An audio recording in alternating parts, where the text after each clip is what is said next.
집사님 안녕하세요. 네.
다 같이 신앙 고백 드립니다.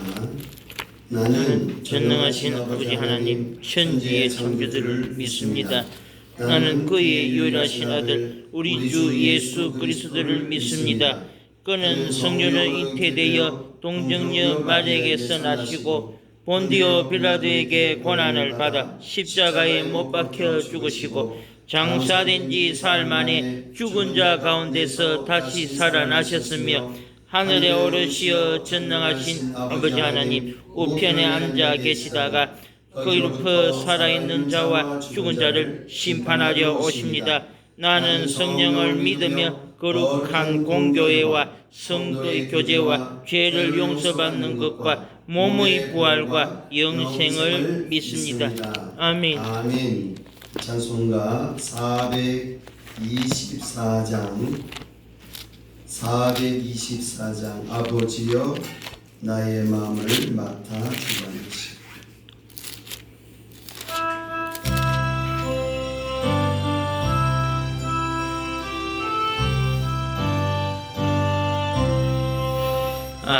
아버지여 나의 마음을 맡아 주관하시고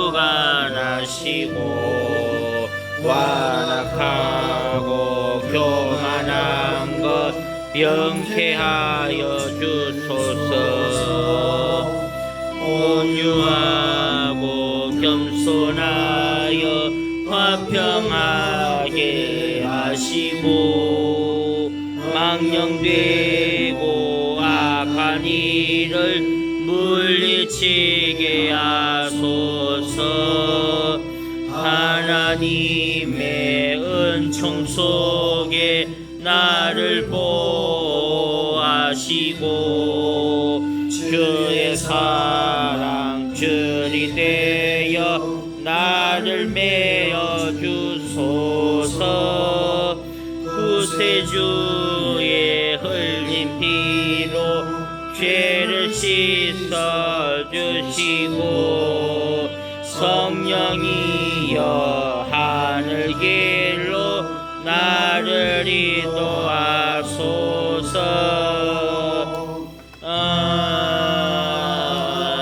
아멘. 아멘.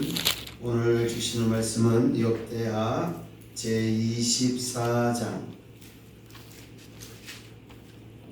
역대하 제24장 1절로 27절까지 말씀입니다.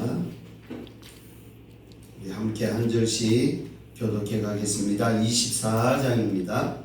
요아스가 왕위에 오를 때에 나이가 7세라 예루살렘에서 40년 동안 다스리니라.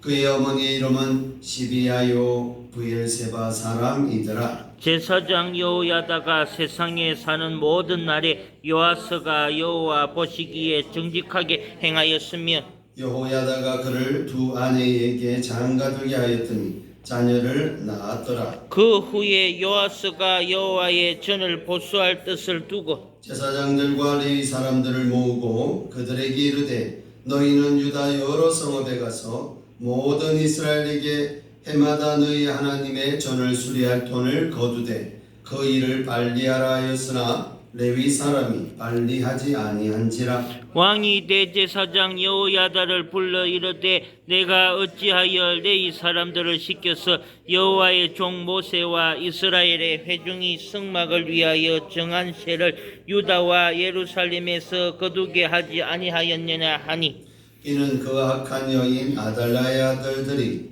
하나님의 전을 파괴하고 또 여호와의 전의 모든 성물들을 바알들을 위하여 사용하였음이었더라. 이에 왕이 말하여 한 궤를 만들어 여호와의 전 문 밖에 두게 하고 유다와 예루살렘에 공포하여 하나님의 종 모세가 광야에서 이스라엘에게 정한 세를 여호와께 드리라 하였더니 모든 방백들과 백성들이 기뻐하여 마치기까지 돈을 가져다가 궤에 던지니라. 레위 사람들이 언제든지 궤를 메고 왕의 관리에게 가지고 가서 돈이 많은 것을 보이면 왕의 서기관과 대제사장에게 속한 관원이 와서 그 궤를 쏟고 다시 그곳에 가져다 두었더라. 때때로 이렇게 하여 돈을 많이 거두매 왕과 여호야다가 그 돈을 여호와의 전 감독자에게 주어 석수와 목수를 고용하여 여호와의 전을 보수하며 또 철공과 노새공을 고용하여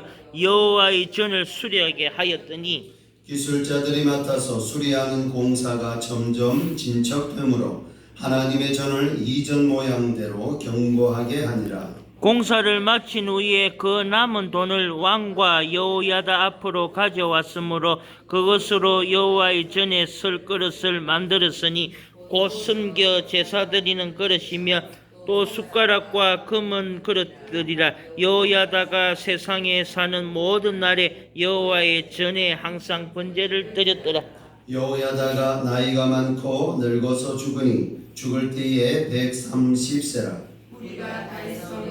여러 왕의 묘실 중에 장사하였으니 이는 그가 이스라엘과 하나님과 그의 성전에 대하여 선을 행하였음이더라. 여호야다가 죽은 후에 유다 방백들이 와서 왕에게 절하매 왕이 그들의 말을 듣고 그의 조상들의 하나님 여호와의 전을 버리고 아세라 목상과 우상을 섬겼으므로 그 죄로 말미암아 진노가 유다와 예루살렘에 임하니라. 그러나 여호와께서 그들에게 선지자를 보내사 다시 여호와에게로 돌아오게 하려 하심에 선지자들이 그들에게 경고하였으나 듣지 아니하니라. 이에 하나님의 영이 제사장 여호야다의 아들 스가랴를 감동시키매 그가 백성 앞에 높이 서서 그들에게 이르되 하나님이 이같이 말씀하시기를 너희가 어찌하여 여호와의 명령을 거역하여 스스로 형통하지 못하게 하느냐 하셨나니 너희가 여호와를 버렸으므로 여호와께서도 너희를 버리셨느니라 하나. 무리가 함께 꾀하고 왕의 명령을 따라 그를 여호와의 전 뜰 안에서 돌로 쳐 죽였더라. 요아스 왕이 이와 같이 스가랴의 아버지 여호야다가 베푼 은혜를 기억하지 아니하고 그의 아들을 죽이니 그가 죽을 때에 이르되 여호와는 감찰하시고 신원하여 주옵소서 하니라. 1주년 만에 아람 군대가 요아스를 치려고 올라와서 유다와 예루살렘에 이르러 백성 중에서 모든 방백들을 다 죽이고 노략한 물건을 다메섹 왕에게로 보내니라. 아람 군대가 적은 무리로 왔으나 여호와께서 심히 큰 군대를 그들의 손에 넘기셨으니 이는 유다 사람들이 그들의 조상들의 하나님 여호와를 버렸음이라. 이와 같이 아람 사람들이 요아스를 징벌하였더라. 요아스가 크게 부상함에 적군이 그를 버리고 간 후에 그의 신하들이 제사장 여호야다의 아들들의 피로 말미암아 반역하여 그를 그의 징상에서 쳐 죽인지라. 다윗성에 장사하였으나 왕들의 묘실에는 장사하지 아니하였더라. 반역한 자들은 암몬 여인 시므아스의 아들 사밧과 모압 여인 시므리스의 아들 여호사밧이더라. 한때요 요아스의 아들들의 사적과 요아스가 중대한 정책을 받은 것과 하나님의 전을 보수한 사적은 다 열왕기 주석에 기록되니라. 그의 아들 아마샤가 대신하여 왕이 되니라. 아멘. 아멘. 오늘도 변함없이 새벽 진단에서 하시는 여러분 위에 오늘 24장을 통해 주시는 하나님의 마음과 또 응답이 이루어지시기를 주님의 이름으로 축원드립니다. 아멘. 아멘. 자, 24장은 요아스 왕에 대한 전반전, 후반전 이렇게 다 한 생애를 우리에게 보여주고 있습니다.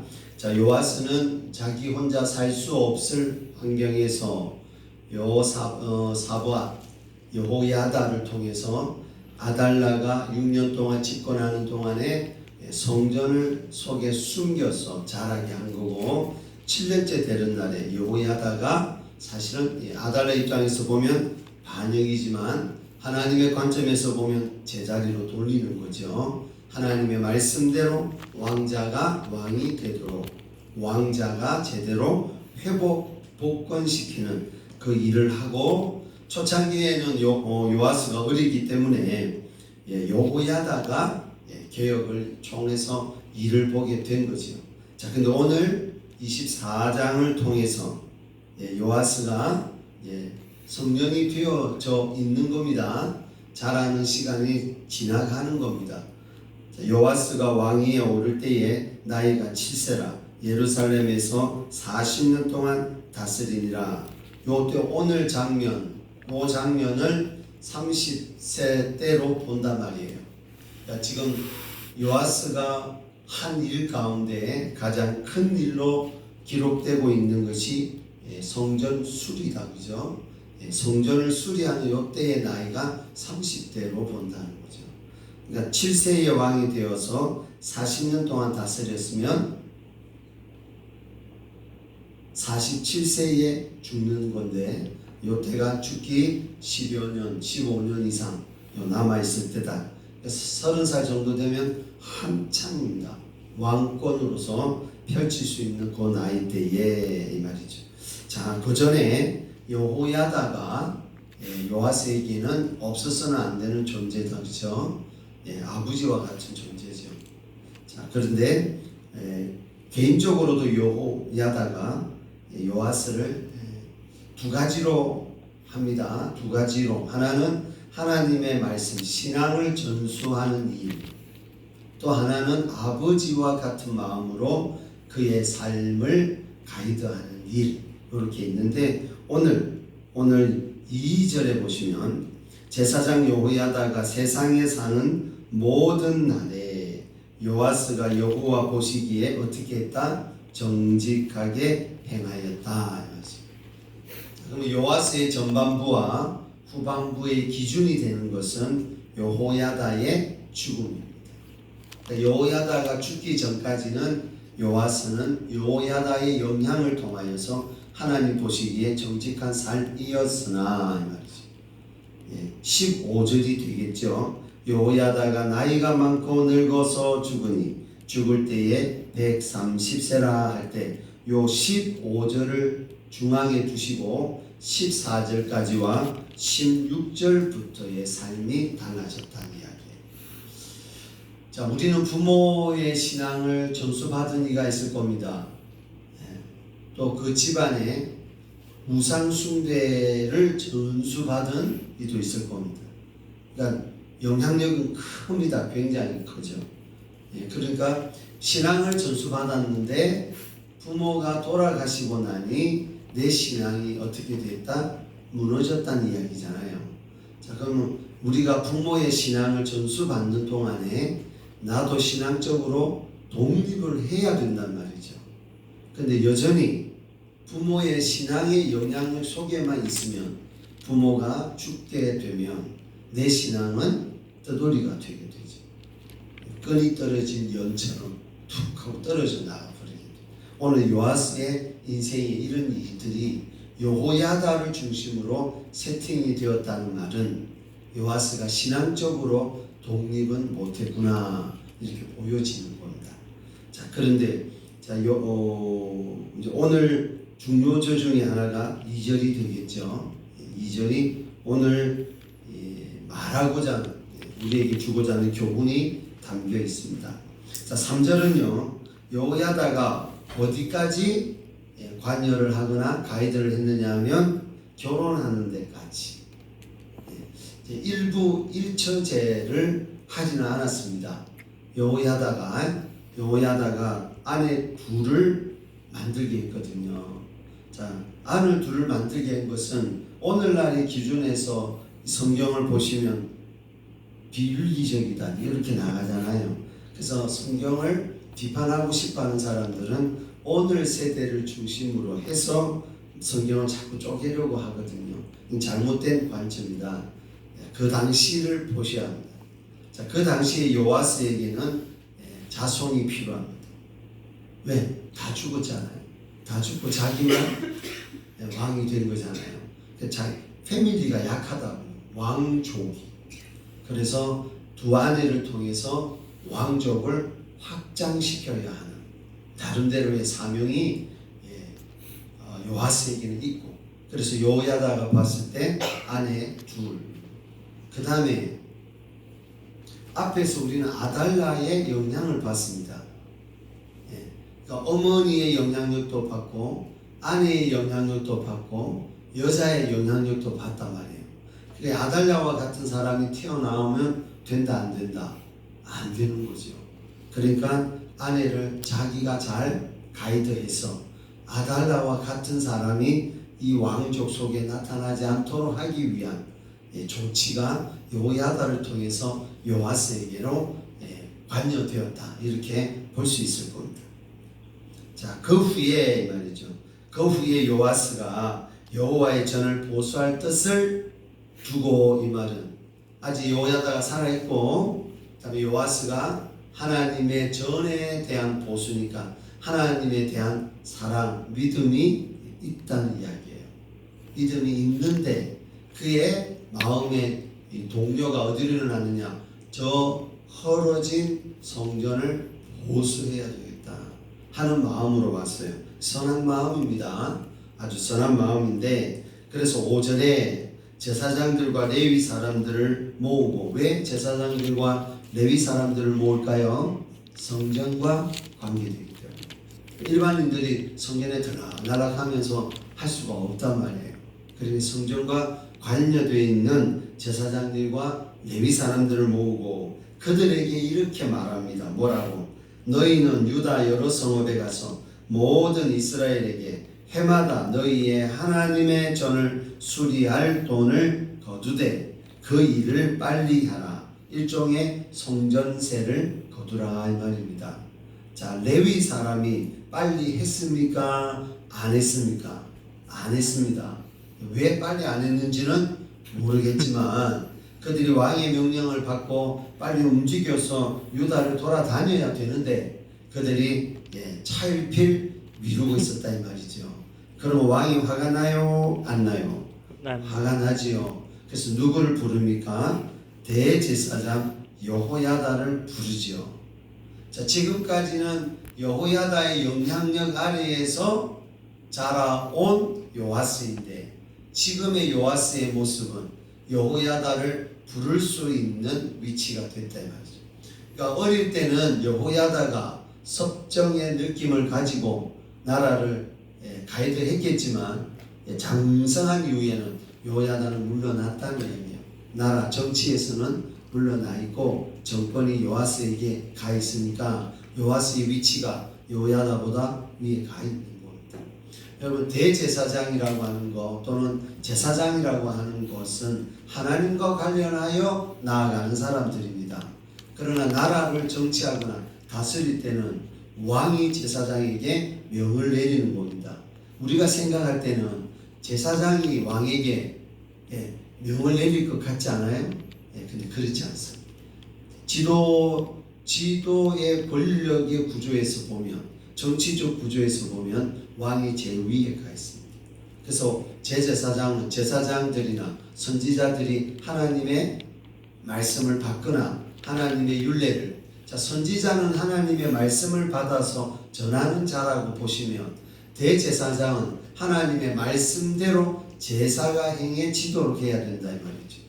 이때의 나라들은 전쟁에 나갈 때 그냥 나가는 게 아닙니다. 반드시 제사장이 있기 때문에 하나님께 물어야 하고, 하나님의 말씀대로 절차를 밟아서 제사를 드리고, 그리고 전쟁에 나가고, 전쟁에 이겼을 때도 제사를 드리고, 그렇게 돌아오는 이러한 규례들이 있기 때문에 제사장이 반드시 붙어 있어야 되고, 제사장의 역할이 있다 이 말이죠. 그러나 명령은 누가 내린다? 왕이 내린다. 그래서 선지자나 제사장들은 굉장히 중요한 역할을 합니다. 평상시에 제사장을 통하여서 왕이 하나님과 관계되도록 애를 써야 하는 거고, 선지자는 하나님의 말씀을 왕에게 전달해서 하나님의 마음을 그들이 알도록 해야 된다. 모두가 다 하나님과의 관계가 돈독해지도록 하는 사명이 있는 사람들이다. 자, 근데 여호야다를 불러서 왜 일이 이렇게 늦어지냐 하고 여호야다를 꾸짖는 장면입니다. 그래서 빨리 서둘게 하라, 이렇게 얘기하고 있는 겁니다. 자, 왜 성전 수리가 서둘러져야 하느냐? 그 이유가 7절에 나오죠. 7절 한번 보세요. 이는 그 악한 여인 아달라의 아들들이 하나님의 전을 뭐하고? 파괴하고 또 여호와의 전의 모든 성물들을 바알들을 위하여 뭐했다? 사용했대. 이게 우상숭배의 영향력입니다. 우상숭배의 영향력이 어디까지 뻗쳤다? 여호와의 성전까지 뻗쳤다. 야, 이게 가능하냐? 예, 가능합니다. 성전은 여호와의 이름이 계시 곳이지만 사람의 손을 통하여 지어진 건물입니다. 자, 그러니 영향력을 미칠 수 있다. 예수님에게 사단이 영향력을 미치려고 했습니다. 왜? 인간으로 오신 예수님에게는 사단이 와서 유혹하기도 하고 회유하기도 하고, 그 다음에 뭐랄까요? 협박하기도 하고, 그러한 과정들을 예수님도 겪으셨습니다. 거기에 넘어지지 않았을 뿐이지 예수님도 그 영향력을 만난다 이 말이지. 하물며 저와 여러분이 그 영향력을 피할 수는 없다. 굉장히 중요하죠. 그리고 신앙생활 할 때 이런 영향력 없이 신앙생활 해야 되는 거 아닙니까? 라고 묻는다면 아닙니다. 영향력을 만나면서 신앙생활 하는 거고, 신앙이 좋다는 것은 그 영향을 분별하고 또 그 유혹이나 또 협박이나 회유에 넘어가지 않는 신앙이 좋은 신앙이 되는 것이지, 신앙인이라고 해서 영향력을 만나지 않는 것은 아니다. 그래서 사탄의 유혹은 늘 있다는 거예요. 협박도 늘 있다는 거고, 회유도 늘 있다는 거예요. 그게 신앙생활이다, 이렇게 보시면 됩니다. 그러니 성전이 영향을 받아서 상처를 입었다. 그래서 수리를 해서 깨끗한 모습으로 만들어야 되겠다. 그래서 성전세를 소위 수리금을 모으기 위해서 어떤 조치를 하느냐? 8절에 이에 왕이 말하여 한 궤를 만들어 여호와의 전 문 밖에 뭐했다? 두 개 했다. 자, 성전세를 거두러 가는 부분들이 있지만 강제성을 띠지 않겠다 이 말이죠. 그러니 뭐요? 궤를 둘 테니까 자발적으로 내어라, 이렇게 말했어요. 옛날에 안산에 어느 한 교회가 레포츠 교회로 출발한 교회가 있었습니다. 그러니까 교회 시설 가운데 스포츠 시설을 해놓고 교인들과 외부인들이 사용할 수 있도록 전도의 방편으로 색다른 교회였죠. 레포츠 교회. 그런데 요금을 정하고 받았다 이 말이에요. 수영장을 또 스포츠를 즐기는데 요금을 정해 받았는데, 여러분 교회는 사업자 신고를 합니까? 안 합니까? 사업자 신고를 안 합니다. 장사하는 곳이 아니기 때문에. 근데 그 당시에 법적으로 잘 알지를 못해서 그냥 요금을 정했던 거죠. 예를 들면 1,000원, 2,000원을 딱 정해놓고 받았더니 문제가 생기지요. 세금은 안 내고 요금을 받았으니까 장사한 것이 되는 거예요. 법적으로는 걸리는 거예요. 그 두 가지를 해야 돼요. 안 받든지 사업자 신고를 하든지. 근데 교회가 사업자 신고를 할 수 없으니까 받을 수가 없게 되어서 그럼 어떻게 하면 이 위법이 되지 않고 레포츠를 활용할 수 있겠냐 해서 선교함을 만들었다. 선교함을 만들어 가지고 사용하는 사람은 사용하시고 알아서 내십시오. 알아서 내십시오. 그랬더니 더 많이 내더라. 정해진 요금은 정해진 것만 내는 거지만 여러분 알아서 내세요. 그러면 잔돈이 없으면 5,000원 내도 10,000원을 내고 말이지, 그죠? 또 선교 후원 이렇게 나가면 잔돈 주세요. 이렇게 하기가 어렵단 말이에요. 그래서 자발적으로, 그러니까 여러분 자발적으로 낸다는 이야기는 내는 사람의 수는 적을 수 있으나 내는 양은 많을 수 있습니다. 이게 자발성의 유익함입니다. 그래서 성전세를 낼 때 괴를 밖에다 두고 알아서 자발적으로 내세요 했다 이 말이죠. 자, 그래가지고 내었어요. 그럼 그 괴가 차겠죠. 그럼 어떤 사람이 레위 사람이 본단 말이에요. 레위 사람이 보고 돈이 찼네. 자, 그러면 누가 온다 이 말이죠. 왕의 관리가 온다 이 말이죠. 왕의 관리가 와가지고 그 괴를 쏟아가지고 다 찼군. 그러면 왕의 세관들이 와가지고 센단 말이에요. 세관들이 와서 이렇게 계산을 이렇게 하게 됩니다. 그러니까 왕의 서기관도 오고 대사장의 직원들도 오는 거죠. 대사장의 직원들이 와서 계산을 이렇게 하게 됩니다. 그리고 그 돈은 성전에 쓰일 수 있도록 어디로 가고 기록을 해놓고 난 다음에 관리 감독자에게로 그 돈이 가서 감독자가 수리하는 사람들에게 일품을 주고 재료를 사도록 해서 수리가 되고 그 빈괴는 다시 이제 성전 앞에다가 놓고 하는 과정들을 거쳤다 이 말이죠. 뭐하죠? 투명하게 했다 이 말이에요. 누가 중간에 착복하지 않도록 이 사람은 확인하고 이 사람들은 계산하고 할 때 또 기록하도록 하고 그런 식으로 해서 실제적으로 수리하는 사람에게 돈이 전달되도록.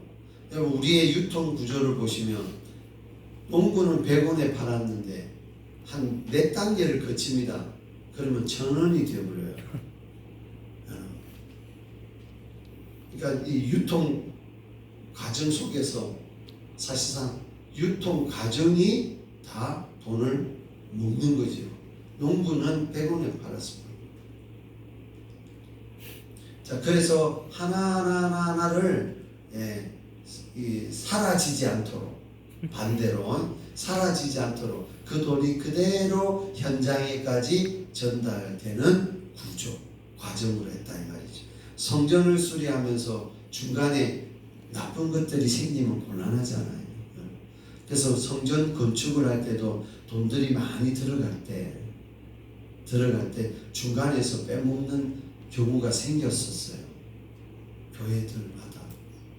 어떤 분은 건축위원장이 돈을 떼먹고 도망가기도 해가지고 교회가 지어지다가 2층이 이렇게 쭉 지어져야 되는데 2층이 절반으로 똑 쪼개져가지고 더 이상 지금 공사가 나가지 않아요. 그리고는 어떻게 그 모양대로 준공을 해야 하니까 교회 모양이 희한하게 되죠. 그런 교회도 부산 모처에 있었습니다. 그러니까 우리 교회 같은 경우는 규모가 적으니까 그럴 필요가 없지만 여러분 중대형 교회를 건축을 할 때는 사실상 지금 어지간한 거는 100억이 이렇게 넘어간단 말이에요. 그러면 그 돈이 커요. 욕심이 유혹이 생길 수 있습니다. 근데 그 절차가 투명하게 가야 된다.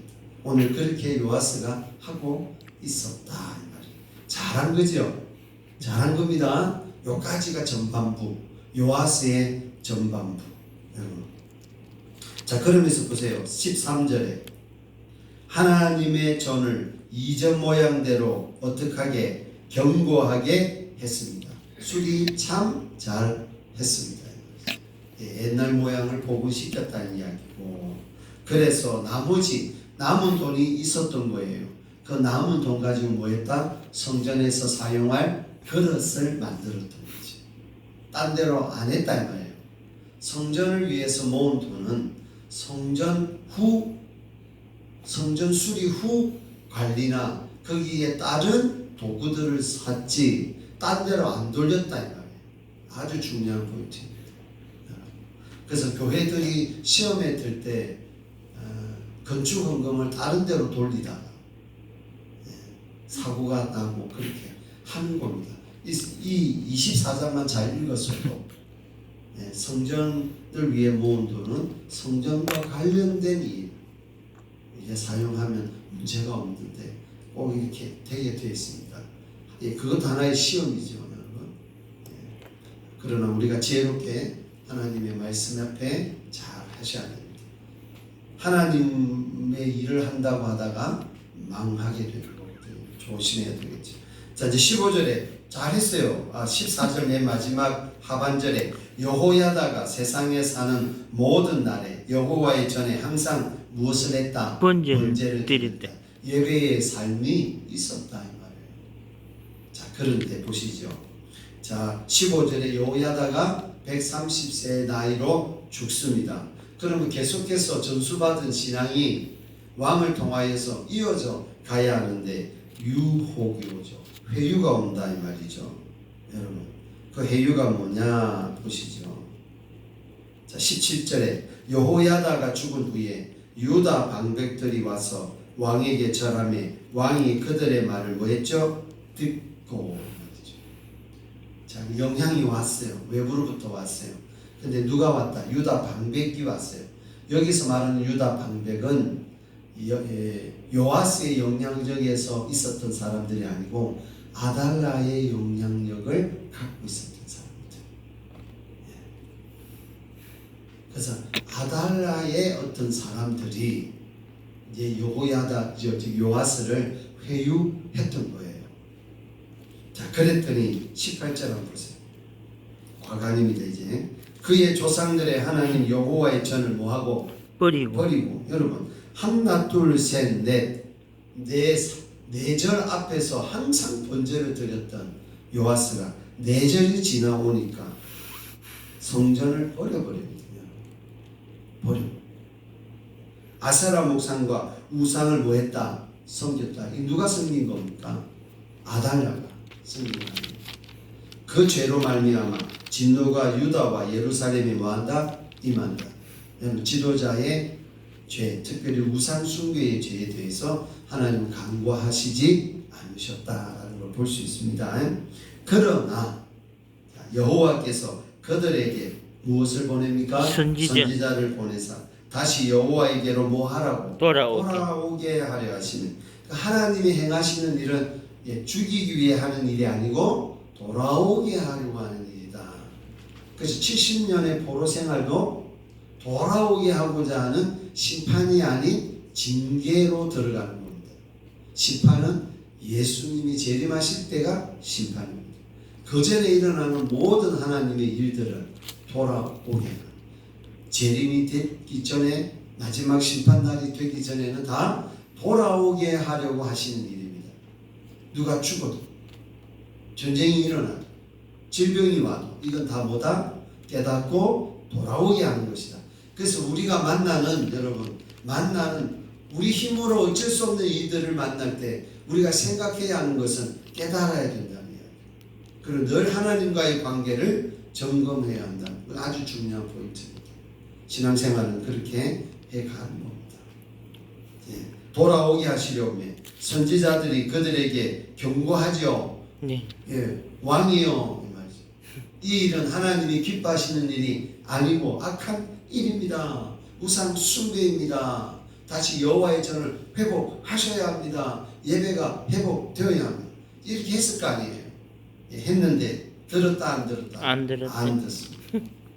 그래서 최종적으로 하나님이 누구를 보내느냐? 하나님의 영이 성령이 제사장 여호야다의 아들 스가랴를 감동시켰다. 그렇죠? 자, 여호야다의 영향력이 요아스에게 전반부에 있었기 때문에 여호야다의 아들을 보내면 그래도 본인이 은혜를 입은 자의 아들 아닙니까? 말을 좀 듣겠지 했는데 어떻게 됐다? 안 들었. 예, 안 듣습니다. 자, 일단은 이 스가랴가 이렇게 말하지요. 하나님이 이같이 말씀하시기를 너희가 어찌하여 여호와의 명령을 거역하여 스스로 형통하지 못하게 하느냐? 스스로 형통하지 못하게 하느냐는 것은 악을 저지르느냐 이 말입니다. 너희가 여호와를 뭐했다? 버렸으므로 여호와께서도 너희를 뭐한다? 버리셨느니라. 버리실 것이다가 아니고 버리셨느니라. 그래서 우리가 여호와를 버릴 때 하나님이 버리시는 겁니다. 이건 우리의 중심이 중요한 겁니다. 우리의 죄를 짓고 안 짓고 이런 결과론적인 현상이 중요한 게 아니라 오늘 내 마음의 중심이 하나님께 있느냐가 중요하다 이 말이죠.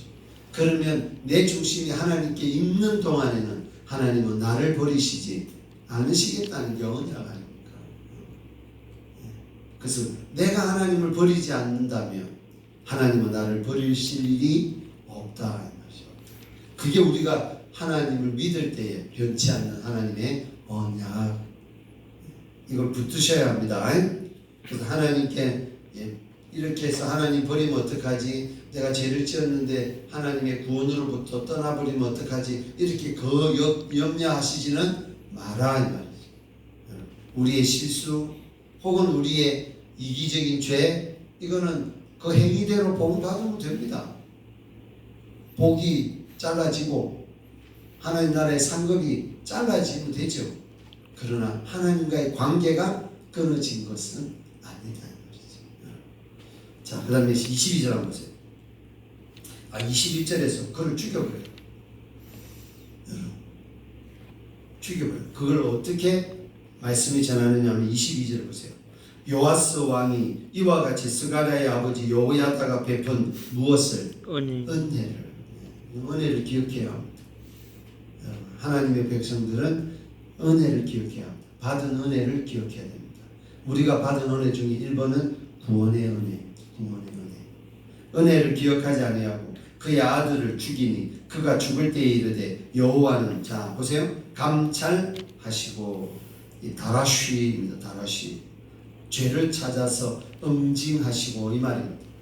그 다음에 신원하여 주소서, 낙함, 복수해 주세요, 보복해 주세요라고 하면서 구약의 마지막 순교자로서 여호야다의 아들 스가랴가 죽습니다.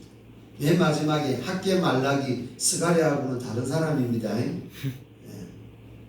자, 그 다음에 23절부터는 요아스가 이제 죽습니다.